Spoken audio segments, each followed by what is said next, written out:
తెలంగాణ రాష్ట్రంలో ఉన్నటువంటి విద్యా సంస్థలందరికీ, ఆ విద్యా సంస్థలలో చదివిపిస్తున్నటువంటి తల్లిదండ్రులందరికీ నిన్న ఇవాళ చేసినటువంటి విజిట్స్ ద్వారా విద్యా సంస్థలను బ్లేమ్ చేయాలా, తల్లిదండ్రులను బ్లేమ్ చేయాలా, ఎవరిని బ్లేమ్ చేయాలో అర్థం కాని పరిస్థితి ఉంది. పిల్లలు చదవాలి, బంగారు భవిష్యత్తు ఉండాలి, ఉన్నత స్థితికి వెళ్ళాలి అని ఆశించి వాళ్ళ స్థాయి లేకపోయినా స్థాయికి మించి ఆస్తులు అమ్ముకొని ఇలాంటి విద్యా సంస్థలకు పంపించడం వాళ్ళు చేస్తున్న పొరపాట, లేకపోతే పిల్లలకు మంచి భవిష్యత్తు ఇస్తామనే అటువంటి మాట చెప్పి ఆ పిల్లల జీవితాలతో ఆడుకుంటున్నటువంటి విద్యా సంస్థలకు తప్ప ఒక్కసారి సొసైటీ ఆలోచించాల్సినటువంటి అవసరం ఉన్నది. బయట నుండి అంతా బాగానే కనిపిస్తుంది మనకు, బయట నుండి మనం ఆ జిగేల్ బోర్డ్స్ మనకు కనిపిస్తున్నాయి.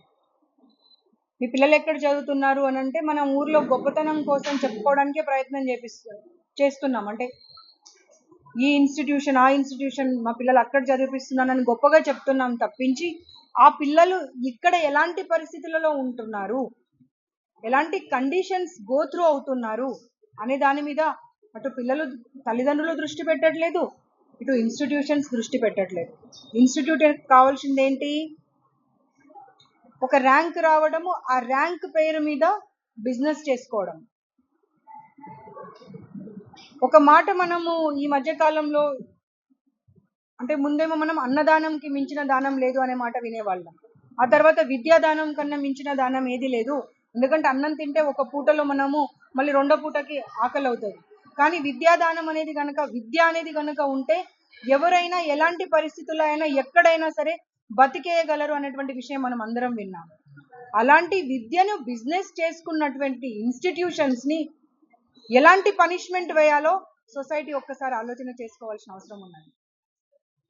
ప్రభుత్వాలు వస్తున్నాయి, ప్రభుత్వాలు మారుతున్నాయి, ఆ యాజమాన్యము ఆ ప్రభుత్వాలతో మంచి రిలేషన్స్ మెయింటైన్ చేసుకుంటే మా ఇన్స్టిట్యూషన్కి ఎలాంటి ప్రాబ్లం రాదు అనే దిశగానే ఆలోచిస్తున్నారు తప్పించి ఒక్కసారైనా తల్లిదండ్రులు ఖచ్చితంగా మేము ఇన్స్టిట్యూట్కి వెళ్ళినప్పుడు వాళ్ళ బాత్రూమ్ చెక్ చేస్తాము, వాళ్ళు తినే భోజనం చెక్ చేస్తాము, సడన్ విజిట్ చేస్తాము, వాళ్ళ కండిషన్ ఎలా ఉంది అనేటువంటి ఆలోచన వాళ్ళు చేస్తున్నారా, లేకపోతే చేసిన తర్వాత కూడా ఈ విద్యా సంస్థలు వాళ్ళని అలౌ చేయట్లేదా?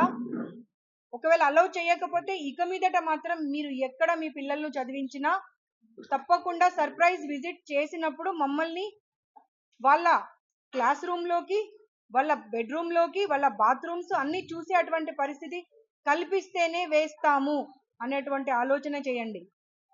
కేవలం చదవడము, ర్యాంక్స్ రావడమే కాదు, వాళ్లకు కావలసినటువంటి మానసిక ఆ మనోధైర్యం కానివ్వండి, మానసిక స్థితిని కానివ్వండి, దానిని కూడా చూసుకోవాల్సినటువంటి అవసరము విద్యా సంస్థలకు ఉంది, తల్లిదండ్రులకు ఉంది. సో సాడ్ టు సే, మీరు గనక నాతో పాటు వచ్చుంటే, ఒక రిపోర్టర్ వచ్చారు, మీ పేరు ఏంటి బాబు? కృష్ణ. నేను 2:30కి వచ్చాను, ఇప్పుడు ఎంత 7:40 అవుతుంది. 800 పిల్లలు ఉంటే 800 మంది పిల్లలు, 800 మంది పిల్లలు పర్సన్ టు పర్సన్ ఇంటరాక్ట్ అయ్యారు నాతో. పర్సన్ టు పర్సన్ ఇంటరాక్ట్ అయ్యి అసలు వాళ్ళ బాధ చెప్తుంటే నిజంగా బాధేసింది. ఆ 5 ఫ్లోర్స్ ఉన్నాయి, 5 ఫ్లోర్స్లలో కనుక మీరు బాత్రూమ్స్ కానీ వాళ్ళ బెడ్రూమ్స్ కానీ ఆ తల్లిదండ్రులు కనుక వచ్చి చూస్తే ఒక్కరోజు కూడా ఈ హాస్టల్లో ఇక్కడ చదవాలి. బాత్రూమ్ దగ్గరికి వెళ్తే అతను కర్చీఫ్ ముక్కుకు పెట్టుకుంటే కూడా 2 నిమిషాలు వీడియో తీయలేకపోయాడు. అలాంటి బాత్రూమ్స్లలో పిల్లలు రోజు ఎలా స్నానం చేస్తున్నారు ఒకసారి ఆలోచన చేయాలి. ఇక్కడ ఉన్నటువంటి ప్రిన్సిపల్ ఏం చేస్తున్నారు, వార్డెన్ ఏం చేస్తున్నారు, ఆ కేర్ టేకర్స్ ఏం చేస్తున్నారు? చాలాసార్లు పాములు వచ్చాయంట, జెర్రీలు వచ్చాయంట, కాక్రోచెస్ అయితే మేము వీడియోస్ తీసాం, మా దగ్గర ఉన్నాయి. ఆ బెడ్స్ కింద అన్ని కాక్రోచెస్ ఉన్నాయి. 2 3 రోజులు రూమ్ క్లీన్ చేయరంట. మాతో వచ్చిన కానిస్టేబుల్ చూసి కూడా అమ్మాయి కూడా అసలు ఏం మాట్లాడాలో అమ్మాయికి అర్థం కాలేదు. ఎందుకంటే మేల్ని ఎందుకులే తీసుకెళ్లడం అని ఫీమేల్ని తీసుకెళ్లడం జరిగింది. అన్కుక్డ్ రైస్ ఇస్తారంట, రైస్లో కూడా వాటర్ ఉంటుందంట. ఇంకా పప్పు సాంబార్ అయితే అసలు దాన్ని సాంబార్ అనాలా చారు అనాలా అర్థం కాని పరిస్థితి ఉంటుందంట. కూర ఒక్కసారి పెడితే రెండోసారికి కూర పెట్టారు. కాక్రోచెస్ వస్తున్నాయంట అన్నంలో, పురుగులు వస్తున్నాయంట. కాక్రోచెస్ పురుగులు వచ్చినప్పుడు కాక్రోచ్లో పురుగులు వచ్చినాయంటే ఇవి కాక్రోచ్ పురుగు కాదు, ఇవి కూడా ఇంగ్రీడియంట్సే. అది ఇలాయచీ, బ్లాక్ ఇలాయచీ పెద్దది, లేకపోతే లవంగము, దాన్ని మీరు పొరపాటు పడుతున్నారు అనేటువంటి మాట చెప్తున్నారంట. ఎంతవరకు సమంజసం అది? Lunch break half an hour ఇస్తారు. 5 నెలల నుండి అసలు ఇంకా సొసైటీకి చెప్పకపోతే తప్పదు, పీరియడ్స్ రావట్లేదంట పిల్లలకు. అయినా కానీ దాన్ని పట్టించుకుంటలేరంట కనీసం. అరే నేటి బాలలే రేపటి పౌరులు, అది ఇది అని మనం డైలాగ్స్ చెప్తాము. ఆ డైలాగ్స్ చెప్పడం వరకు పరిమితం అవుతే ఎట్లా? ఈ పిల్లలు ఫ్యూచర్లో వెళ్ళి బాగా చదివి మంచి మనుషులుగా ఎదగాలి అండ్ సొసైటీలో ఒక మంచి ఉన్నతమైనటువంటి స్థితికి వెళ్ళాలి అంటే ఈ స్థాయిలోనే వాళ్ళకి ఇన్ని ప్రాబ్లమ్స్, ఇంత నరకం చూపిస్తే వాళ్ళకి చదువు మీద ఇంట్రెస్ట్ పోతుందని చెప్తున్నారు వాళ్ళు. 10 o'clock అయిపోయిన తర్వాత ఇంపోజిషన్స్ ఇస్తారంట, 3 times 10 times రాయాలని. దాన్ని మళ్ళీ మార్నింగ్ కల్లా కంపల్సరీ సబ్మిట్ చేయాలి. ఒక్కొక్కరు 2 గంటల వరకు 3 గంటల వరకు కూర్చొని అది రాస్తున్నారంట. మళ్ళీ 5:30కి స్టడీ అవర్స్. నేను అందరికీ రిక్వెస్ట్ చేస్తున్నాను, ఇటు తల్లిదండ్రులకు, అటు ఇన్స్టిట్యూట్స్కి, ఇటు గవర్నమెంట్కి, ఖచ్చితంగా పిల్లలకు చదువు ఇంపార్టెంట్ అయినా సరే ఫిజికల్ యాక్టివిటీ కోసం 2 క్లాసెస్ పెట్టాల్సిన అవసరం ఉన్నది. అండ్ గవర్నమెంట్ అఫీషియల్స్ కానివ్వండి, తల్లిదండ్రులు కానివ్వండి, ఆ ఇన్స్టిట్యూట్లో కనీసం వెంటిలేషన్ ఉందా లేదా, వాళ్ళ హాస్టల్ పరిస్థితి ఏంటి, అవన్నీ కనుక్కున్న తర్వాతనే మీ పిల్లలని హాస్టల్కి పంపించండి.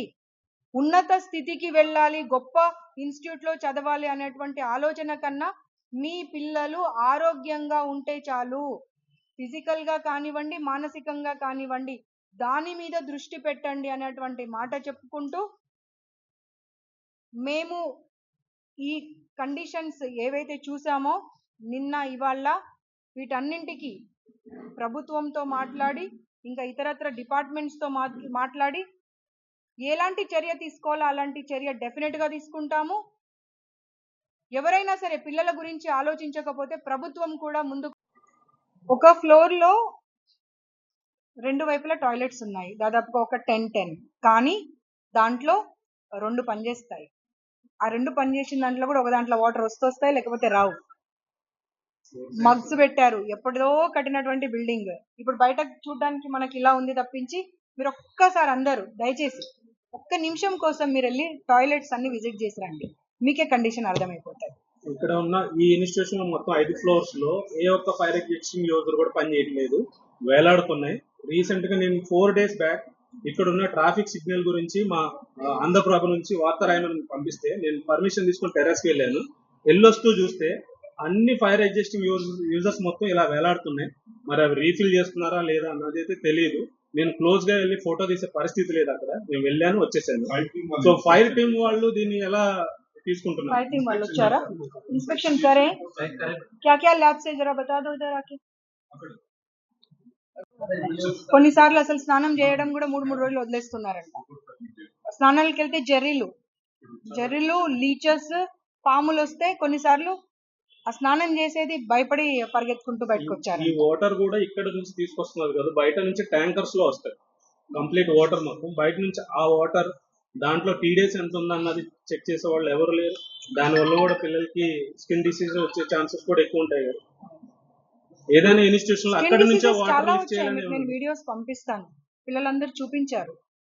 ఆల్మోస్ట్ చాలా మందికి ప్రాబ్లమ్స్ ఉంది. ఫైనల్ గా మీరు ఇప్పుడు ఈ కళాశాల పైన ఎట్లాంటి చర్యలు తీసుకుంటున్నారు? చెప్పాను కదా, అన్ని డిపార్ట్మెంట్స్ తోని కూడుకున్నటువంటి విషయం ఇది. కాబట్టి గౌరవ సీఎం గారి దృష్టికి తీసుకువెళ్ళి ఈ ప్రాబ్లమ్స్ అని వారితో డిస్కస్ చేసి మహిళల భద్రత, రక్షణ అన్ని దానికి మనం కట్టుబడి ఉన్నాం. కాబట్టి ఎలాంటి చర్య తీసుకోవాలో వారితో మాట్లాడి తదుపరి నిర్ణయం చెప్తాను. చేసేటువంటి అవసరం ఎంతో ఉందని చెప్పి గవర్నమెంట్ కి కూడా మేము సబ్మిషన్ చేస్తా ఉన్నాము. ప్రధానంగా మీరు బాచిపల్లి నారాయణ మహిళా కళాశాలకు రావడానికి కారణం ఏంటి మేడం? ఇక్కడ నుంచి ఏమైనా ఫిర్యాదులు వచ్చాయా మీకు? మాకు ప్రతి ఇన్స్టిట్యూషన్ నుండి మొన్న శ్రీ చైతన్య వెళ్ళడానికి కూడా కారణము పేరెంట్స్ కాల్స్ చేశారు, ఈవెన్ పిల్లలు కాల్స్ చేశారు. మ్యామ్ ఒక్కసారి వచ్చి చూడండి మ్యామ్, చాలా దారుణంగా ఉందో పరిస్థితి, మేము చెప్తుంటే మా తల్లిదండ్రులు కూడా వినట్లేదు కొన్నిసార్లు అని పిల్లలు చేశారు. వీళ్ళేమో అమ్మ మేము లేడీస్ అయ్యి ఉండి కూడా వాళ్ళ హాస్టల్లోకి వెళ్ళి చూస్తామంటే మాకు పర్మిషన్ ఇవ్వట్లేదు అని చెప్పి పేరెంట్స్ కూడా కాల్ చేయడం జరిగింది. కాబట్టి వెళ్ళడం జరిగింది. కొన్నేమో ర్యాండమ్గా చూస్ చేసుకొని వెళ్తున్నాము, ఎందుకంటే ఒక సంస్థలో ప్రాబ్లమ్స్ ఉన్నాయంటే డెఫినెట్గా ఇంకో సంస్థలో కూడా అలాంటి ప్రాబ్లమ్సే ఉంటాయని అసలు ఎవరికి ఇన్ఫర్మేషన్ కూడా ఇవ్వకుండా వెళ్తున్నాము. ఫుడ్ సేఫ్టీ వాళ్ళకు కూడా నేను రిక్వెస్ట్ చేస్తున్నాను, జిహెచ్ఎంసీ వాళ్ళకు రిక్వెస్ట్ చేస్తున్నాను, ఫైర్ డిపార్ట్మెంట్ వాళ్ళకు రిక్వెస్ట్ చేస్తున్నాము, ప్రతి ఇన్స్టిట్యూట్ని విజిట్ చేయండి. పర్మిషన్స్ నార్మ్స్ని ఫాలో కాని వాళ్లకు ఖచ్చితంగా సమన్స్ ఇష్యూ చేయాల్సినటువంటి పరిస్థితి ఉంది. దానిపైన చర్య తీసుకోవాల్సినటువంటి అవసరం కూడా ఉన్నది. నిన్న చూసినటువంటి శ్రీ చైతన్యలో కూడా కనీసం ఒక రూమ్లో విండోస్ లేవండి, బాత్రూమ్లలో ఎగ్జాస్ట్ ఫ్యాన్స్ లేవు. ఇదైతే ఇంకా బాత్రూమ్ ఎగ్జాస్ట్ ఫ్యాన్ పక్కకు పెట్టండి, ఆ బాత్రూంలో అడుగు పెట్టే పరిస్థితి కూడా లేదు. మీకు విజువల్స్ అన్నీ ఉన్నాయి, మీరు చూడవచ్చు దాని గురించి. సో ఈ ఒక దగ్గర వెళ్ళాము ఇంకో దగ్గర వెళ్ళాము అని అనుకోకండి. ప్రతి ఇన్స్టిట్యూట్ని ఉమెన్ కమిషన్ డెఫినెట్గా వెళ్తుంది.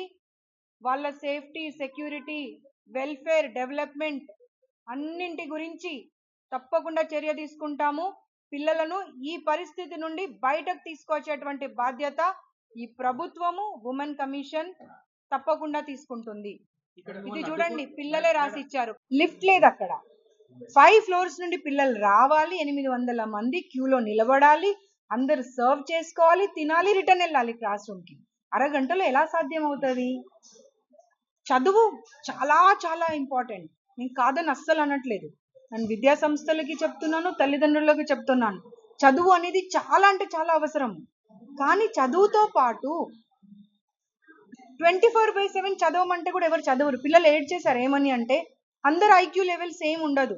ఒకరు చదువుతున్నారని చెప్పి వాళ్ళతో కంపేర్ చేసి మమ్మల్ని బూతులు తిడుతున్నారు. వాళ్ళతో కంపేర్ చేస్తే మేము చదవలేము, మమ్మల్ని ఏం చేసినా మేము చదవలేము, మేము మా కెపాసిటీ ఇంతేని అన్నప్పుడు వాళ్ళ మీద భారం వేస్తే వాళ్ళ పరిస్థితి ఏమైపోవాలి? చాలా మంది పిల్లలకి వాటర్, మెయిన్గా వాటర్ చెప్పాలి, తాగే నీళ్ళలో కూడా పురుగులు వస్తున్నాయంట, కాక్రోచెస్ వస్తున్నాయంట. ఆ వీడియోస్ కూడా మీరు అన్ని తీశారు, ఆ వీడియోస్ అన్ని మీరు షేర్ చేయండి. ఏ ఫ్లోర్లో కూడా వాటర్ ఫెసిలిటీ లేదు, ఎక్కడో కింద పెడతారు, అక్కడ దాకా వచ్చి నీళ్ళు తీసుకొని వెళ్ళాలి వాళ్ళు. రాత్రి 10 గంటలకు గ్రిల్ క్లోజ్ చేసేస్తే మళ్ళీ పొద్దున వరకు గ్రిల్ ఓపెన్ చేయరు. సో వాళ్ళకి దాహమైనా ఏదైనా కానీ మళ్ళీ వాళ్ళ కింద వరకు వచ్చి నీళ్లు తీసుకొని వెళ్ళేటువంటి పరిస్థితి లేదు. ఎన్ని ప్రాబ్లమ్స్ అంటే ఏ ప్రాబ్లం గురించి చెప్పాలో అర్థం కావట్లే. మెడిసిన్స్ ఎక్స్పైర్ అయిపోయినటువంటి మెడిసిన్స్ ఇస్తున్నారట, 3 టాబ్లెట్స్ ఉంటాయంట. ఒకటి డోలో 650, ఇంకొకటి లాక్టోకాలమైన్, స్కిన్ ప్రాబ్లం వస్తే జిందా తిలిస్మాల్.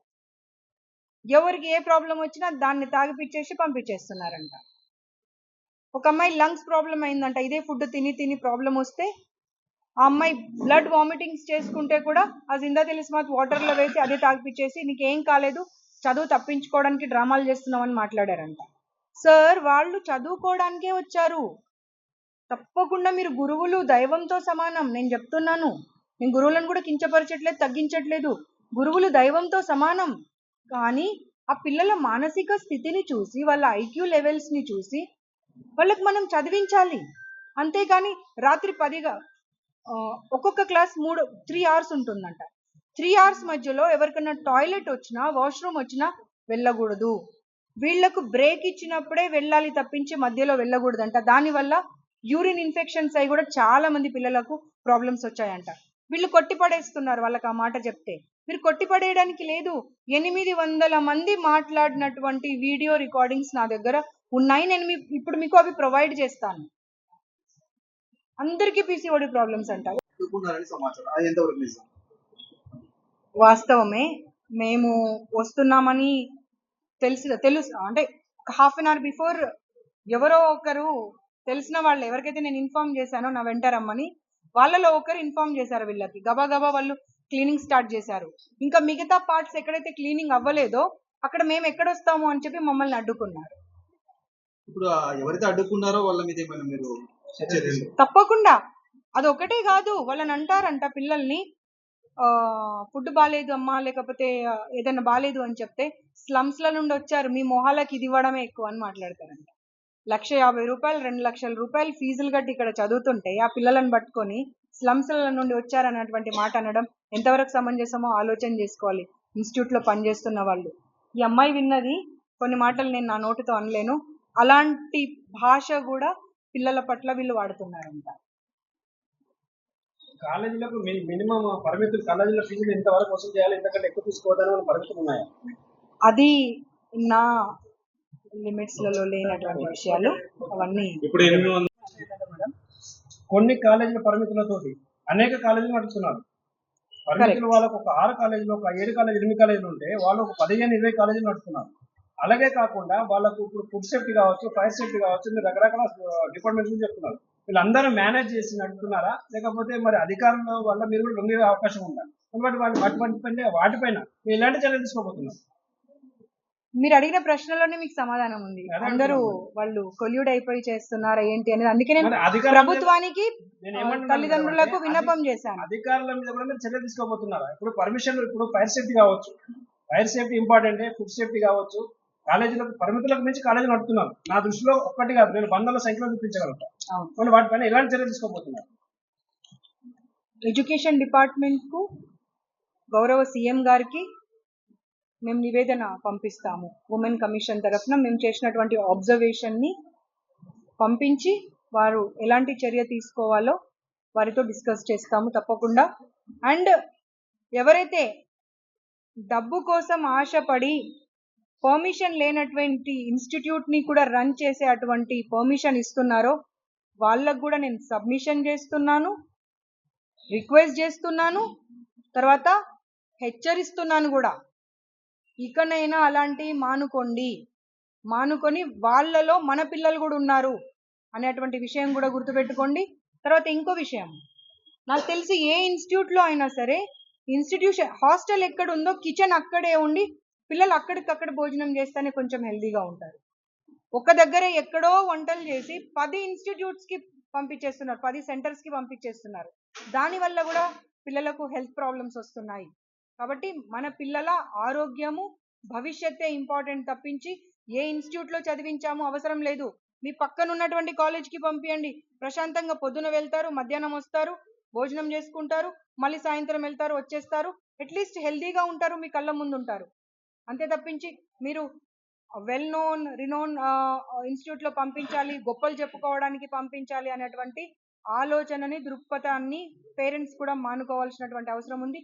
అండ్ ఇన్స్టిట్యూషన్కి ప్రతి ఒక్కరికి చెప్తున్నాను, ఇకనైనా చేసిన తప్పిదాలను సర్దుబాటు చేసుకోండి. అన్ని ప్రాబ్లమ్స్ అండి, వాటర్ రావు, ఫుడ్లో మెస్, మళ్ళీ డస్ట్బిన్స్ దగ్గర ఫుడ్ మంచిగా క్లీన్ చేయరు, 3-4 డేస్కి వస్తుంది తీస్తారు. వాష్రూమ్స్లలో శానిటరీ నాప్కిన్స్ అవన్నీ తీసారు, 3-4 డేస్కి వస్తుంది తీస్తారు, అవి కూడా బయట తీసుకొచ్చి పెడతారు. ఫుడ్ విషయం కోసం మొత్తం వాటర్ లాంటి రైస్ అనేది వాటర్ తిని ఉంటాయి కర్రీస్ అన్నీ. నాన్ వెజ్ అయితే అసలుకే బాగుంటుంది, నాన్ వెజ్లో ఉన్న స్పూన్ వెజ్లో పెడతారు, వెజ్లో ఉన్న స్పూన్ నాన్ వెజ్లో పెడతారు. తాగే వాటర్లో కాక్రోచెస్ వస్తాయి. మొన్నైతే ఇట్టే కొట్టారు ఏకంగా డ్రింకింగ్ వాటర్ దగ్గర. మాకు వాటర్ అనేది కూడా 4th ఫ్లోర్ వాటర్లో లేవు. మిడ్-నైట్ స్టైల్ మాకు వాటర్ కావాలని సార్ 3rd ఫ్లోర్ లేదా 5th ఫ్లోర్ అవి కూడా డ్రిల్స్ వస్తారు. వాళ్ళని బయటకి ఇట్లా వస్తే బతిమాలి తెప్పించుకుంటాం వాళ్ళతో. ఇంట్లో కూడా ప్రాబ్లం వస్తుంది. ఇప్పుడు రీసెంట్గా అయితే లాస్ట్ ఫ్లోర్లో అయితే రూఫ్లో నుంచి వాటర్ పడుతుంది, మొత్తం లీక్ అవుతుంది. అసలు వాటర్ పడితే అక్కడిక్కడ వెళ్ళడానికి రాదు, బయటకు వెళ్ళడానికి రాదు. రూమ్లో కూడా వాటర్ లీక్ అవుతుంది, రూఫ్లో నుంచి రోడ్లకు మొత్తం వాటర్ పడితే లగేజ్ మొత్తం నడిచిపోతుంది, బట్టలు మొత్తం నడిచిపోతుంది. ఇంకా ఇక్కడ వెంటిలేషన్ ఉండలేదు, వెంటిలేషన్గా మొత్తం క్లోజ్ చేసి పెట్టిరు, గాలి వస్తలేదు, మొత్తం క్లోజ్ చేసి పెట్టిరు. ఆరేసుకోవడానికి కూడా వేస్తలేరు, వాటర్ వచ్చి వెళ్తారు. మళ్ళీ జస్ట్ ఏదో మొత్తం అట్లా చేస్తారు.